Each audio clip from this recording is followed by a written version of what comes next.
Hello. Kumusta?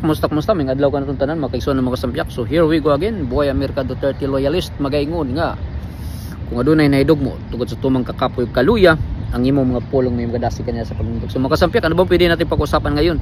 But before anything else, kayo inanyayahan ko na magsampyak man lang itong muntikong channel. Ano po, ano na, 30th of May na po, 2025, dito sa Brooklyn, New York. So mag-June na po. So ano ba pwede natin pag-usapan talaga? So ano lang, huwag niyong kalimutan na i-congratulate si yung magigiting natin na general. Walang yung newly hired, proud na proud si BBM. Walang iba kundi si General Problem Diwata III Torre. Congratulations, proud na proud sa iyo ang administrasyon, lalong-lalo na si BBM. Ginawa mo talagang lahat. Pag mingon si BBM, tuwad ka og igit, sos ko. Okay lang. So deserving ka talaga dyan, ay lugmok ka talaga dyan, ipasok ka, sana kunin ka na lang ni Lord. Hindi, sana gabayan ka ng iyong Panginoon, Tori, kung sino yung Diyos mo. So anyways, laging sinasabi ni Tatay Digong na there will always be a day of reckoning. Kumbaga, hindi lahat ng panahon nasa itaas, parang gulong lang itong buhay natin sa mundong itu. Kaya pagpatuloy mo lang yung mga ginagawa mo, mga kalukuhan mo dyan, General Problem, Diwata Torre, yung mga pang-abuso, bukod pa sa QGC na anong ginawa mo dyan, at yung paghila mo ni Tatay Digong patungong Dahig Netherlands, kaya pa naman pala natin na may batas naman pala sa Pilipinas. Kung si Rocky gusto nyong pauwiin, si Arnie Teves din pinauwi nyo sa Pilipinas, kinidnap nyo ulit, tapos si Tatay Digong kinidnap naman. Kumbaga, pinauwi nyo si Arnie Teves, pero si Tatay Digong pinadala nyo sa ibang bansa sa Dahig. So the best talaga ang administrasyon ngayon, lalong-lalo ka na, Tore. So ito, may padrama-drama pa si Marcos, si BBM Bangag Jr. na reconcile, reunite na para unity. Tae, wag mo kaming lokohin, BBM. Kung baga, pathological liar ka talaga. Kung kaya, kasi yung behavior mo against sa spit out kung yung sa bibig mo. Your behavior is against your words. So lagi kang feeling victim, ganun. Yan yung mga pathological liar talaga. So talaga, hindi na kami maniniwala sa iyo. Kung kaya't hindi na kami na surprised na yung trust rating mo 32% na lang, yung distrust mo mas malaki pa. The best ka talaga. Si Tatay Digong pinakulong nyo 63%, tapos Inday Sara 50%. So pagpatuloy mo lang, the best ka talaga. But ngayon, anong yung kadramahan nyo, diversionary tactics, dahil sa eleksyon, nangyari na kababalagan dyan sa eleksyon, na talaga, na meron talagang dayaan dyan. Klarong-klaro na yan, kasi mismo yung DILG secretary, si Abalos, mismo kayo, yung mga absentee bote, yung mga men in uniform, mga teachers, ganun, yung mga workers sa gobyerno, hindi kayo binuto, talo kayo. Talo yung nyo, yung alyansa nyo, yung alkansya nyo. Yung nanalo, yung PDP ni Tatay Digong, yung Duterte 10. So ang Visayas, Mindanao, Duterte 10. At sa mismong lugar nyo, Baluarte, panalo pa yung Duterte 10. So bakit ngayon natalo yung iba? Sila si Vic Rodriguez, sila si Pastor Kibuloy, sila si talong-lalo na si Attorney Jimmy Bundok. So talaga, mag-isip ka talaga na kahit ako hindi talaga may spelling, talagang panalo talaga yung Duterte 10. Nadaya lang talaga, pero wala na yan kasi pagbigyan na lang kayo. Kung kaya ito, diversionary tactics, itong padrama-drama, at saka yung pagtangay kay Arnie Teves, para matabunan itong dayaan. Kasi sa 2028, tiba-tiba naman kayo. Pero sana ipagpatuloy yan na ano talaga yung manual counting, dapat hybrid na tayo. Kumbaga sana yung ano pinupost nila ni Vic Rodriguez, nila ni Pastor Kibuloy, sana tulungan itong nila ni Marcolita na maimbestigahan at ano talaga yung ano yung dayaan talaga. So at saka kaya naman palang litisin sa ating bansa. Kung ginuha nyo si ano si Arnie Tevez, gusto nyong pabalikin si ano si Harry Roque, pero si Tatay Digong tinapon nyo sa ibang bansa. Eh di wow, kaya naman pala, gumagana naman pala yung justisya sa atin. So anong katarantaduhan ito? Ang ibig sabihin lang niyan ano lang, politics lang talaga. Ganun na talaga, mga demonyo talaga yung nakaupo ngayon. Yun yung totoo dyan. Wala naman tayong problema ni ano ni Arnie Tevez kung may kasalanan talaga siya. Pero yung ano lang natin na mahilig talaga kayo sa kidnap, yun talaga yung ano nyo.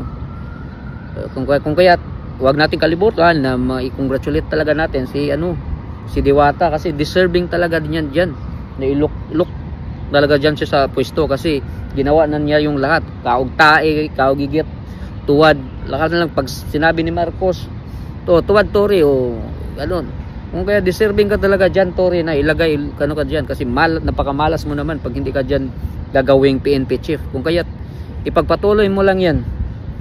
Proud na proud sa'yo si BBM. Kumbaga yung kasabihan, yung sabi ni Tatay Digong always na there's always a day of reckoning. Kumbaga itong buhay natin sa mundo parang gulong lang ito. Even success is never a final. So yan yung lagi talagang ano sa isipan nyo. That's why nga lahat stay your foot on the ground talaga.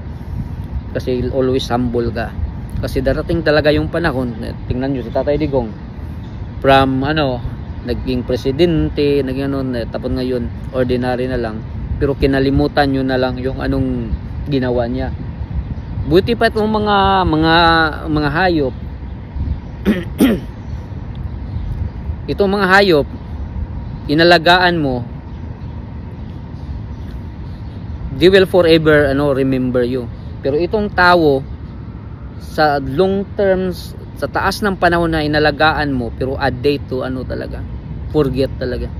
Ganon yan talaga. Ang hayop alagaan mo kahit ngayon lang, pero forever to remember. Pero ang tao alagaan mo man sa pakainin mo man sa sa Bisaya pa sa palad, sa kamay mo sa habang panahon, but a day to forget everything. Ganun talaga yan. So Tore, deserve ka talaga dyan. Congratulations pala. Sana kunin ka na lang ni Lord. Sana gabayan ka ng Panginoon mo. Sinong yung dinudiyos mo yung pira. Sila mga Marcoses, mga Romualdez. Okay lang. Kasi panapanahon lang naman itong buhay. So ikaw yung the most hated na talaga na PNP chief. So, naging PNP chief ka dahil sa katarantaduhan mo, pero hindi ka na ginagalang ng mga Pilipino. So ibaliwala lang din lahat na ito. So sige, pagpatuloy mo lang yan. Kung baga kasi yan yung ginugusto mo. Itong talaga si Torio, parang sa pelikula yung kontrabida na pinapatay talaga. Yung parang yung pagmumukha na kahit tinutusok-tusok mo na, kahit pinatay mo na ng ilang bisis, pero iwan ko ba? Wala talaga, talaga, pero hindi na tayo na-surprise dyan. Kaya nagpadrama-drama pa sila ngayon Meron pang paano si Marcos reunite o Duterte tayo reconcile reunite para sa unity. Kung totoo ka talagang para sa unity, Marcos, hindi mo talaga talaga si Tore. Kalam mo na yung ginawa ni Tore. Kung baga naman ikaw naman yung nag-utos ng katarantaduhan sa QOGC diyan sa pag ni Tatay Digong na hinila patungong Netherlands sa dahig. Kung baga ito bayad reward na talaga yan ni Tore. Ganun talaga yan. So ikaw Tore, marang dami mong mga kaso. Maliban pa lang dyan, meron pang mga unang mga kababalagang ginawa mo.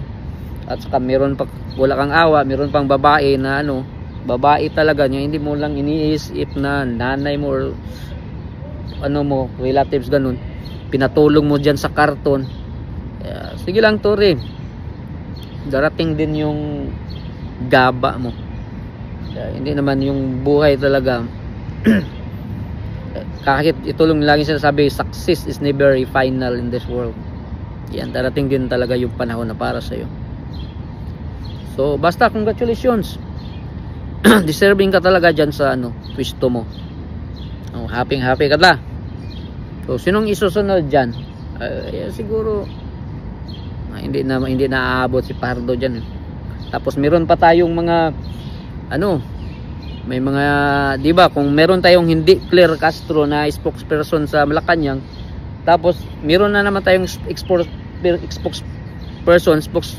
dito sa sa HR, sa House of Representatives. Itong anak ni Abante, abogada daw yan. Yun, yung umiiyak na pinagtanggol niya yung tatay niya na binalahura ni Inday Sara. Kung baga lang si Inday Sara nagretaliate lang Ngayon umiyak naman pala sila. Pauna-una sila tumira, tapos ngayon pag sila tinitira umiyak. Bakit ba ganyan? Pala, double standards pala kayo. So ngayon dalawa na sa HR, anak ni Abante, sa Malacanang sa executive, ito si hindi Claire Castro. O sana naman si Inday Sara, meron rumors na daw si attorney Guanzon. Okay din siya, mataas yung experience niya. She was a former mayor, also sa COA din. Basta marami siyang mga experience. So kung baga mismatch talaga tong pag nagsalpukan itong mga sana kukunin si Miss Guanzon, si attorney Guanzon na spokesperson ni Inday Sara, kasi maging busy na rin si Inday Sara dahil sa yung impeachment trial niya. Tapos pumunta pa siya sa Dahig ulit kahit pinapalo up siguro niya yung kaso ni Tatay Digong at saka para naman ma-high moral din si Tatay Digong. Nandun yung pamilya niya bumibisita at alam na niya na yung trust rating niya mataas So talaga, hindi talaga natutulog yung Panginoong Diyos. Alam talaga yung mga sino yung nagtatrabaho at ginawa yung tama. Darating din yung araw. Ganun yun talaga. So anyway, mga kasampiak, maraming salamat. God bless po sa ating lahat.